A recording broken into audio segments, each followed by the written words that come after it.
Want to write product descriptions that actually sell your products?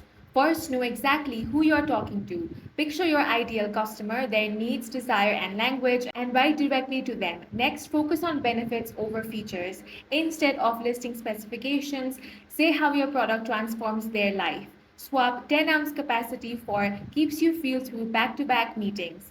Keep it concise by moving detailed specs to separate sections. Short, punchy descriptions are easier to skim and convert better than long paragraphs. Use sensory words to bring your product design. Describe the silky feel of premium leather or the crisp scent of freshly ground coffee to engage readers on an emotional level. Make your text easy on the eyes with short sentences, plenty of white space, and clear heading. A quick break and fresh review can reveal any awkward phrasing that needs tightening. Finally, let the data decide. Run A/B test on different descriptions to see what resonates most with your audience. Use the winning version to boost conversions and repeat the process for continuous improvement. And that's it for this video. If you found it useful, make sure to hit the like button and subscribe for more videos like this.